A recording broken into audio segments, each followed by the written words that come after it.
دیکھو ایک بات خوب اچھی طرح کان میں بٹھا لو، دل میں بٹھا لو، کان سے سن لو، دل میں بٹھا لو.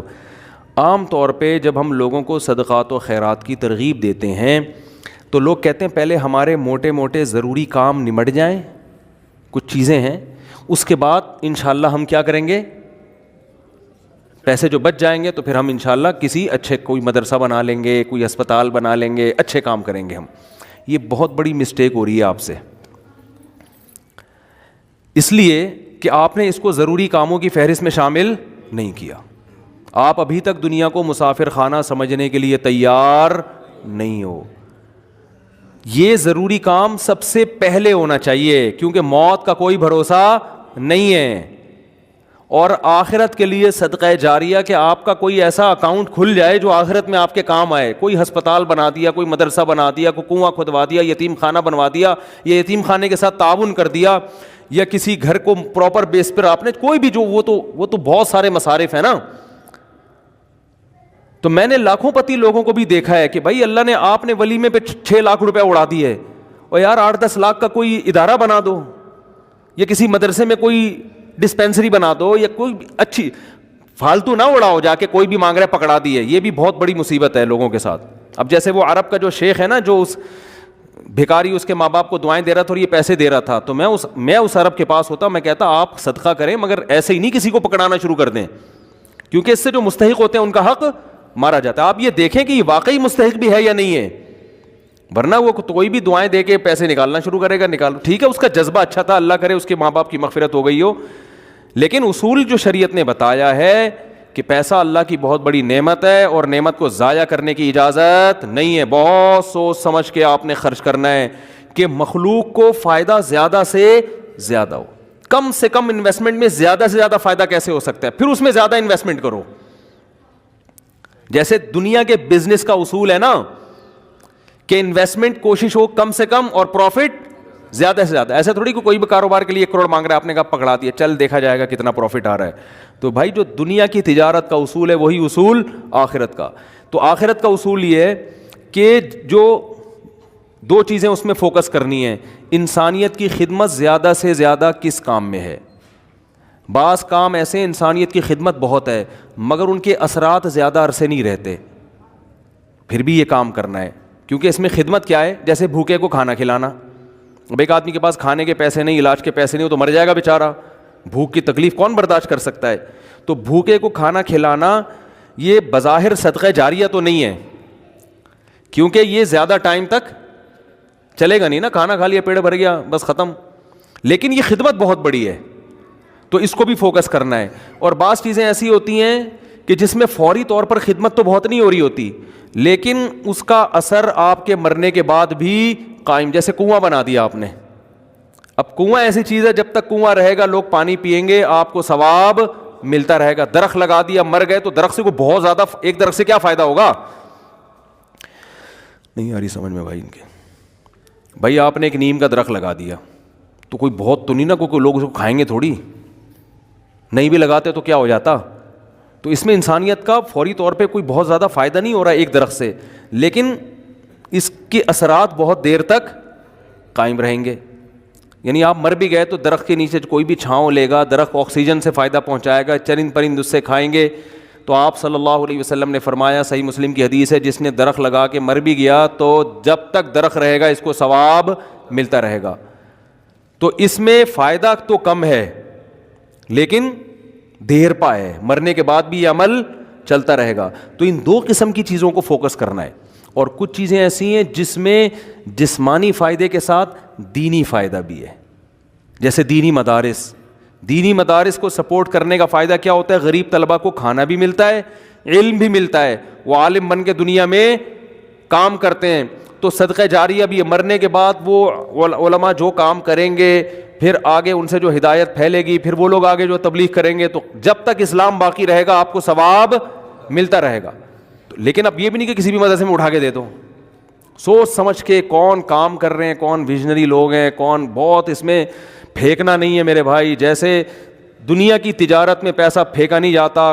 بہت سوچ سمجھ کے. کوئی بھی آپ کے پاس آئے بولے 1 لاکھ روپے دو، میں پیسے کما کے آپ کو ہر مہینے 6,000 روپے دیا کروں گا، آپ پکڑا دو گے ہیں؟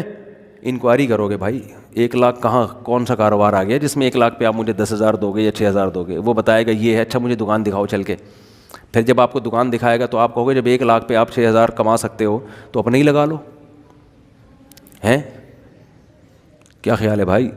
میرے والد صاحب نے کہا تھا جو بھی آئے نا پیسے مانگنے اور کہے کہ اس انویسٹمنٹ میں اتنا پروفٹ ہے, اتنا پروفٹ ہے, آدھا تمہیں دوں گا آدھا خود رکھوں گا, تو اس سے پہلے پوچھو کہ تمہارے پاس کتنے پیسے ہیں. وہ بتائے اتنے, تو پھر پورے اپنے کیوں نہیں لگا لیتے, اس میں پورا پروفٹ خود رکھو. کیا خیال ہے بھائی؟ ہاں وہ غریب آدمی ہو تو ایک الگ بات ہے, اور اللہ کا شکر ہے مجھے اس کا فائدہ ہوا.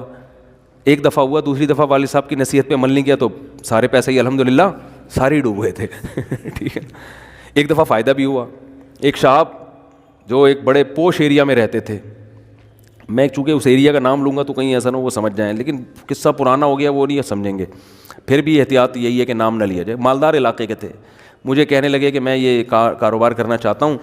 اچھا اس ایسے ایریا میں رہتے تھے کہ مجھے پتا تھا اتنے پیسے تو ان کے پاس ہوں گے ورنہ اس ایریا میں رہ نہیں سکتا آدمی.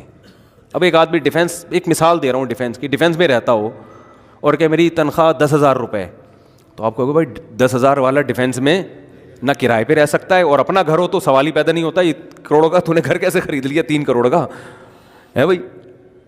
ہو سکتا ہے 4 کروڑ. اسٹیٹ ایجنٹ والے مجھے پھر فون کریں گے آپ نے ڈیفینس کی ویلیو کیا کر دی ہے, بیان میں گرا دی ہے. تو میں مثال دے رہا ہوں, یا اب ہر بیان کو نا لوگ بڑے سینسٹیو بن کے لے رہے ہوتے ہیں کہ آپ نے ڈیفینس میں 3 کروڑ بول دیے, ہماری تو ویلیو. تو اب کیونکہ شہرت ہو گئی ہے نا تو ہر چیز کو کوئی بہت زیادہ لوگ سیریس ہو رہے ہیں. 25 کروڑ ٹھیک ہے نا, 25 کروڑ کا.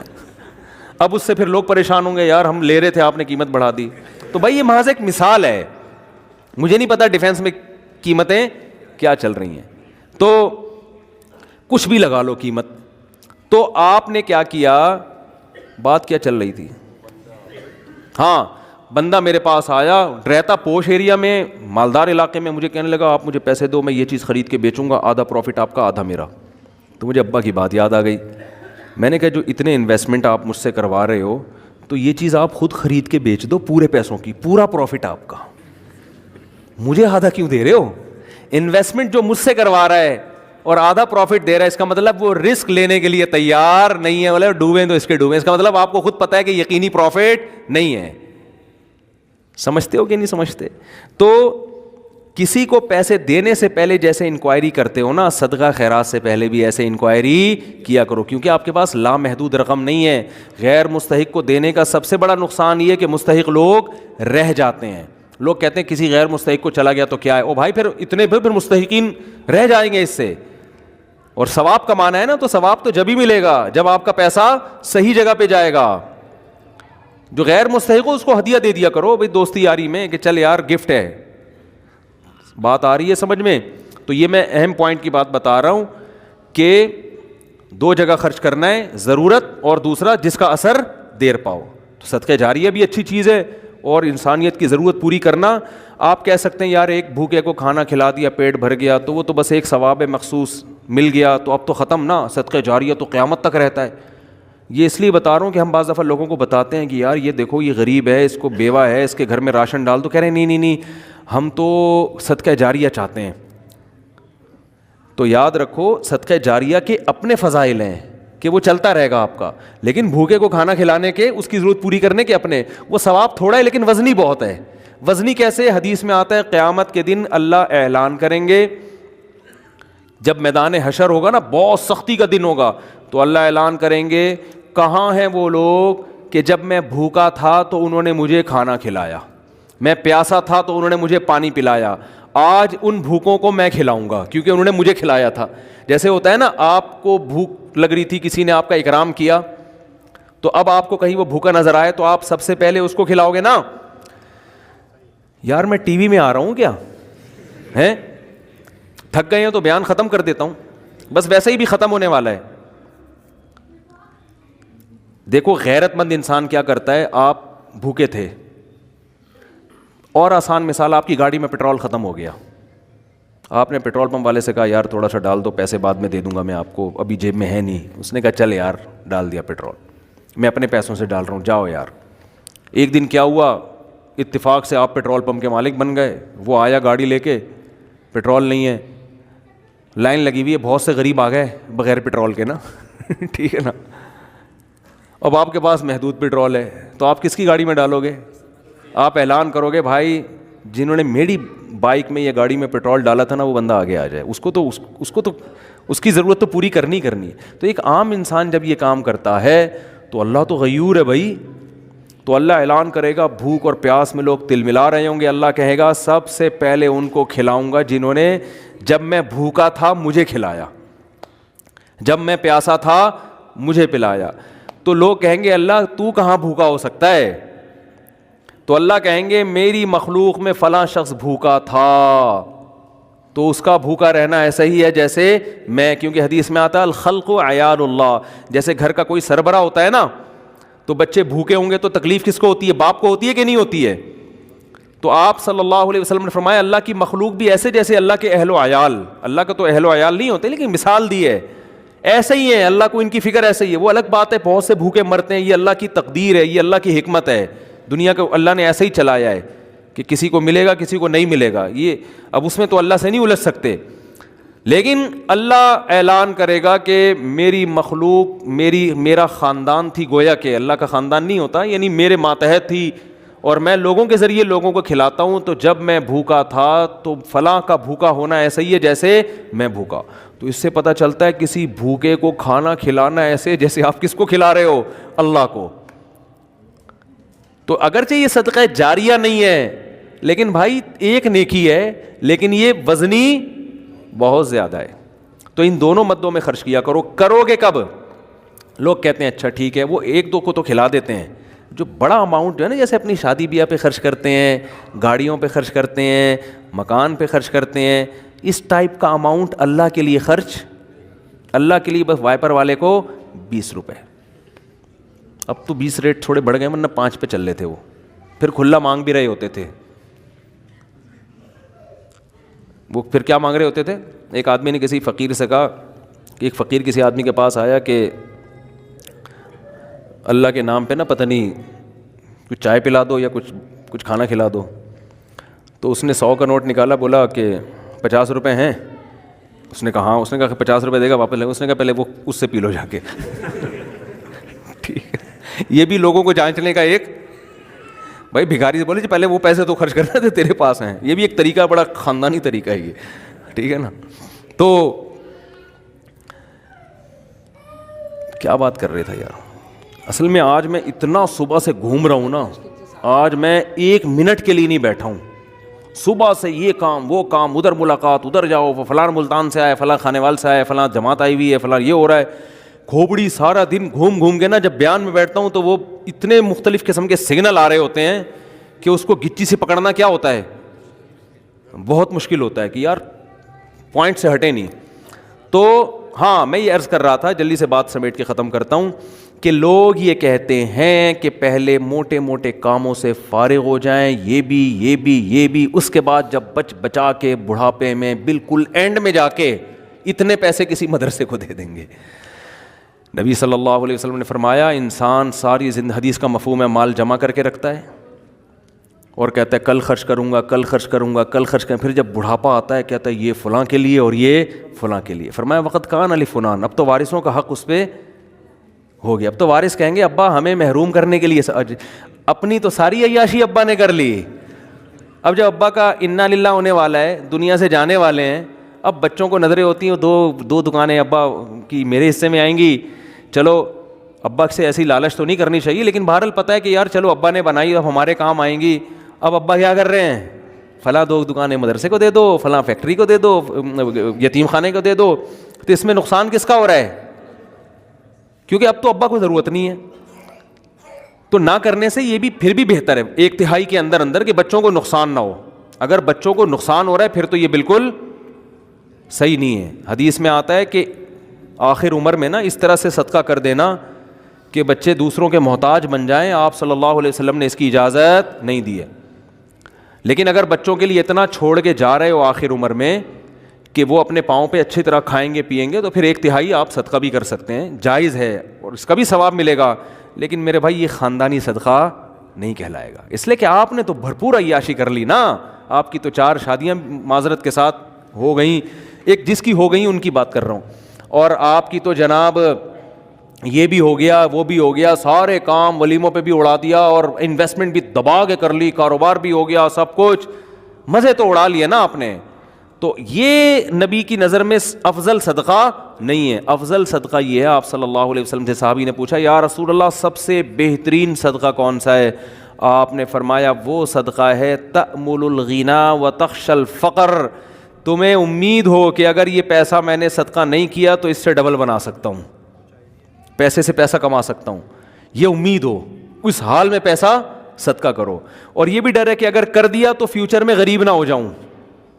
اس ملی جلی کنڈیشن میں جو صدقہ ہوگا نا وہ کیا کہلائے گا؟ خاندانی صدقہ. سمجھ میں نہیں آ رہی بات؟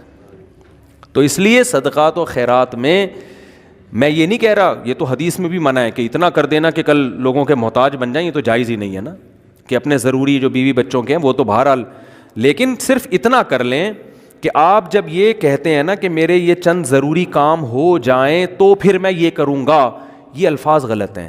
آپ یہ کہیں کہ میرے چند ضروری کاموں میں ایک اہم ترین کام یہ بھی ہے, تو یہ والا کام بھی ان ضروری کاموں کی طرح ترجیحی بنیادوں پہ کرنا ہے, اور یہ چند ضروری کام جس میں یہ بھی ہو جائیں تو پھر میں کیا ہو جاؤں گا؟ فری, پھر میری مرضی میں جہاں چاہے صدقہ کروں. بہت مشکل ہے بات سمجھانا. تو بڑی انویسٹمنٹ جیسے بزنس پہ کرتے ہیں, بڑی انویسٹمنٹ جیسے شادی پہ کرتے ہیں, بڑی انویسٹمنٹ جیسے اپنے بچوں کی ایجوکیشن پہ کرتے ہیں, ایسے ہی ایک آدھ بڑی انویسٹمنٹ آخرت کے لیے بھی کرنی چاہیے. سمجھا پا رہا ہوں اپنی بات کو؟ لیکن وہ خاندانی انویسٹمنٹ ہو, مرے تو پتہ چلے کہ یار ایک ہسپتال ہے چل رہا ہے بھائی غریبوں کے لیے. سمجھتے ہو یا نہیں سمجھتے ہو؟ دیکھو گورے بھی بڑی بڑی انویسٹمنٹ کرتے ہیں لیکن ان کا کوئی بچوں کا ان پہ ٹینشن نہیں ہوتی نا, نہ بیوہ کا خیال ہے ان کو, نہ بچوں کا خیال ہے. آپ کے لیے صدقہ کرو گے ثواب ملے گا, کیونکہ آپ تو پوری فوج چھوڑ کے جا رہے ہو اگر میرے بیان سنتے ہو. کیا خیال ہے؟ ٹھیک ہے نا, پوری فوج ہے آپ کی. تو دونوں. اور پھر عجیب بات ہے, آپ نے اس نیت سے نہیں کرنا کہ ریٹرن ملے گا, اسی نیت سے کرنا ہے کہ میں نے جو خرچ کیا وہ گیا, ختم, بس دنیا میں نیکی کر دریا میں ڈال. لیکن ویسے میں ایک جنرل نالج کے لیے بتا رہا ہوں کہ اللہ ڈبل کر کے دیتا ہے واپس, بلکہ اور بڑھاتا ہے, پھر دیتے جاؤ گے بڑھاتا جائے گا, دیتے جاؤ گے حدیث میں آتا ہے ما نقصت صدقۃ من مال, صدقے سے مال میں کبھی بھی کمی نہیں ہوتی نہیں ہے. لیکن آپ نے یہ نیت نہیں کرنی, آپ نے یہ نیت کرنی ہے کہ میں دے رہا ہوں اور مجھے نقصان نہیں ہوگا اس کا, میرا کاروبار بھی کم ہو جائے گا اور میرے گھر میں بھی تھوڑا خرچہ کیا ہو جائے گا. یعنی میری اپنی بیوی بچوں سے تو خرچہ مت روکو, ان کو نہ بھینٹ چڑھاؤ اپنے توکل کی, ٹھیک ہے نا. اپنا میری گاڑی تھوڑی سی سستی ہو جائے گی, یہ ہو جائے گا وہ ہو جائے گا, اپنے اوپر تو رکھ کے سب کچھ کرو. یہ نیت یہی کرو کہ یار کم ہی ہو جائے گا. لیکن ویسے میں جنرل نالج کے لیے بتا رہا ہوں کم ہوتا نہیں, کیونکہ اگر آپ نے نیت یہ کر لی نا کہ بڑھ جائے گا, پھر نہیں بڑھے گا, پھر نہیں بڑھے گا. اور اس میں بات چاہ کے کمپلیٹ ہو جائے, لیکن اس میں آپ نے یہ دیکھنا ہے آپ میں توکل کتنا ہے. صحیح ہے نا. کل آزمائش آئی تو ایسا نا یار مفتی صاحب کا بیان ہی گلے پڑ گیا یار, تو کوئی بات نہیں, پہلے یہ والے بھی کر لو پھر کر لو, تو خاندانی نہ ہو, غیر خاندانی صدقہ بھی ہو تو چلو صدقہ تو ہو گیا نا. تو خاندانی صدقے کے لیے تھوڑی سی کھوپڑی بھی خاندانی ہونی چاہیے, تو یہ ظرف بھی ہونا چاہیے اسی حساب سے, تو اپنی حیثیت دیکھ کے. لیکن میرا مقصد صرف یہ ہے کہ یار کچھ تو انویسٹمنٹ آخرت کے لیے بھی جوانی میں جب آپ کو ضرورت ہے, بڑھاپے کے لیے نہ رکھو. بڑھاپے میں اللہ اور توفیق دے دے گا. اور صدقہ ایسی چیز ہے جس کو ایک دفعہ عادت پڑتی ہے نا پھر ہاتھ رکتا نہیں ہے اس کا. آدمی بعض دفعہ ایک بڑا اماؤنٹ خرچ کرتا ہے کہ یار یہ میں بڑا اماؤنٹ خرچ کر رہا ہوں بس تاکہ ایک دفعہ ہو جائے, کل مروں, کوئی بھروسہ نہیں, کل مر جاؤں تو صدقہ جاریہ ہوگا. تو ایک دفعہ کرو گے نا, عادت ایسی پڑتی ہے اس کی, پھر کل دوبارہ یہی سوچ کے دوبارہ کرو گے. یہ اللہ کی طرف سے ایک نعمت ہے کہ جو کرتا ہے پھر اللہ اس کو صدقے کرنے کی توفیق دیتا رہتا. تو یہ سب سوچ سمجھ کے. تو ہاں اچھا, اس میں پھر دو کام کرنے ہیں. کچھ صدقے تو پبلک کو دکھا کے کرنے ہیں, اپنے بچوں کو بھی بتاؤ, بیوی کو بھی بچاؤ, بھائی کو بھی بتاؤ, رشتہ داروں کو بھی بتاؤ, کیونکہ قرآن میں جگہ جگہ آتا ہے کہ نیک لوگ چھپا کے بھی صدقہ کرتے ہیں اور علانیت. دکھانے کا فائدہ یہ ہوگا پبلک کو ترغیب ہوگی کہ یار اس نے جب یہ ہسپتال بنا سکتا ہے, مدرسہ بنا سکتا ہے, یتیموں کی مدد کر سکتا ہے اور نہیں مرا, ماشاء اللہ کھا رہا ہے, کچھ ہمیں بھی عبرت حاصل ہوگی کہ نہیں ہوگی. بچوں کو جب بتاؤ گے تو بچے کہیں گے یار میرے باپ نے اتنا کچھ کیا, جب وہ باپ بنیں گے تو ان کا بھی دل چاہے گا. تبھی میں لوگوں سے کہتا ہوں اپنی بہنوں پہ خرچ کیا کرو لفافے میں, اور بچے کو بتاؤ دیکھو میں نے پھپھو کو تمہاری اتنے پیسے دیے ہیں, شو مارنے کے لیے نہیں, تاکہ وہ بھی آپ کی بہنوں آپ کی بیٹیوں پہ جب آپ اپنی بہنوں پہ اپنی اولاد کے سامنے خرچ کرو گے تو آپ کا بیٹے کو خیال ہوگا کہ یار مجھے بھی جب میری ارننگ آئے گی تو مجھے بھی اپنی بہنوں کا خیال کرنا ہے. ہماری یہ پرمپرا ہے, ہمارے خاندان میں مرد عورتوں کا خیال کرتے ہیں. آپ کیا کرتے ہو, کبھی ایک دھیلا بچے نے نہیں دیکھا کہ آپ کی جیب سے اس کی پھپھو کے لیے نکل رہا ہو. ٹھیک ہے نا. نصیحتیں آپ کی صبح شام ماشاءاللہ ہول سیل کے حساب سے چلتی رہتی. بچے کو سمجھاتے رہتے ہو غریبوں کا خیال کیا کرو, بوڑھے ماں باپ کا خیال کیا کرو. بچے کو پتہ ہے فری پھوکٹ کی نصیحتوں کے علاوہ ابا کے پاس کوئی کام نہیں ہے. فری پھوکٹ کی نصیحت. جب آئیں گے گھر میں ٹارزن بن کے, کہتے تو نہیں ہے لیکن دل میں یہی ہوتا ہے, یہ کر لو, یوں نماز کیوں نہیں پڑھتا, یہ کیوں نہیں کرتا, یوں کیوں نہیں, ویڈیو گیم کھیلتا رہتا, پٹاخ تھپڑ لگایا, یہ کر رہا ہے وہ کر رہا ہے. بچے کو پتہ ہے ابا کے پاس فری پھوکٹ کی نصیحتوں کے علاوہ, وہ ہمارا فلاں ماموں بیمار تھے, ابا نے ایک دھیلا نہیں نکالا جیب سے. امی کی طبیعت خراب ہوتی ہے تو ابا کے پاس ہسپتال لے جانے کا ٹائم نہیں ہے. نصیحتیں جتنی مرضی کروا لو, نصیحتیں بھی کریں لیکن نصیحت سے زیادہ عمل. بات آ رہی ہے سمجھ میں. ایک صاحب تھے, وہ نا بہت زیادہ صدقہ کرتے تھے, امریکہ میں ہیں وہ. میں نے ان سے پوچھا, میں نے کہا یار آپ ہر مہینے کچھ نہ کچھ کرتے رہتے ہو اتنی, اور وہ ایسی قوم سے تھے جو کنجوسی میں مشہور ہے. میں نے ان سے پوچھا آپ کی قوم کیا ہے؟ میرا خیال تھا کوئی سید ہاشمی قریشی ہوں گے, کوئی وہاں کے مکہ مدینہ کے اتنے سخی. تو انہوں نے کہا یار ہم وہ قوم کا نام لیا جو کنجوسی میں جس پہ لطیفے بنے ہوئے ہیں. میں نے کہا اس قوم کے ہو کے آپ اتنے ماشاءاللہ؟ تو انہوں نے کہا یار میرے باپ کو ہم نے بہت صدقہ کرتے ہوئے دیکھا ہے, تو بس ہم نے ابا سے سیکھی, ہماری یہ بلڈ میں یہ چیز شامل ہو گئی ہے, نہیں کریں تو ہمیں سکون نہیں ملتا. میں نے کہا یار بڑے خاندانی ہو. میں نے کہا یار کبھی آپ کو دکھاؤں گا بھائی اس قوم پہ لطیفے بنانا چھوڑ دو. اب قوموں پہ لطیفے ہیں نا, ایک قوم بڑی کنجوس مشہور ہے, ان کے ہاں جب بچہ پیدا ہوا نا تو سب آئے مبارکبادی کے لیے, سارے جمع ہو گئے. تو بچہ کہتا ہے ابھی سارے یہاں جمع ہو گئے, دکان پہ کون بیٹھا ہوا ہے؟ تم سب یہاں گئے مبارکباد دینے کمبختوں. یعنی اتنی اللہ نے اس بچے کو قوت گویائی عطا فرمائی. یہ بلڈ میں آ جاتی ہے نا چیز, تو بچے کو عقل نہیں ہے, شعور نہیں ہے, لیکن اس کے جینز میں یہ چیز آ گئی ہے کہ بھائی دکان کا بھائی آدھے ابھی آ جاتے ہیں, آدھے کسٹمر کو سنبھالتے. یہ لطیفہ ہے, کوئی سچا واقعہ نہیں ہے یہ, ٹھیک ہے نا, ایسی فرضی لطیفہ ہے سمجھانے کے لیے کہ کچھ اتنا کر کے جاؤ کہ بچے پیدا ہو کے جو ہے نا یہ بول رہے ہوں کہ ہم مبارکبادی میں 5 روپے تمہاری جیب سے نہیں نکلے. سخاوت کی ترغیب دیں وہ. تو خیر کچھ چھپا کے کچھ دکھاؤ, اور کچھ کیا کرو ایسا چھپاؤ کہ وہ حدیث میں آتا ہے دائیں سے دو بائیں کو پتہ نہ, بھول جاؤ. نیکی کر کے دریا میں ڈالنا جسے کہتے ہیں, خود بھی بھول جاؤ کہ میں نے کوئی نیک کام کوئی صدقہ کیا, کسی غریب کو کھلایا بھی ہے کہ نہیں کھلایا. جیسے عرب لوگ کرتے ہیں نا, آتے ہیں بیٹھ جائیں بھائی, بیان ختم ہو جائے پھر کرنا سوال, ٹھیک ہے, بیان ختم ہو جائے. تو جیسے عربوں میں ہے نا کہ دائیں ہاتھ سے دیتے ہیں ایسے, بعض فقیروں کو وہ یوں کرتے ہیں جیب میں ڈال دیتے ہیں, بس یوں کر کے نکل جاتے ہیں. اس فقیر کا سامنا بھی نہیں کرتے کہ کہیں یہ نہ دیکھ لے, اور پھر یہ جب ملے گا تو جھک کے ملے گا, یہ بھی نہ ہو. ایسا دو کہ کسی کو بھی پتہ نہ ہو, جس کو حدیث میں کہتے ہیں لا تعلم شمالہ ما تنفق یمینہ, دائیں ہاتھ جو خرچ کر رہا ہے بائیں کو بھی پتہ نہ چلے. اس سے پتہ چلتا ہے دیتے ہوئے کون سا ہاتھ استعمال کرنا چاہیے, دائیں. لیفٹ ہینڈ سے لین دین کرنا یہ شریعت میں پسندیدہ نہیں ہے. میری تو عادت ہے, کوئی دکاندار بائیں ہاتھ سے پیسے پکڑاتا, میں کہتا ہوں بھائی کیوں نحوست ڈال رہا ہے اس کے اندر, اس کو ہاتھ چینج کر کے سیدھے ہاتھ سے دے دے.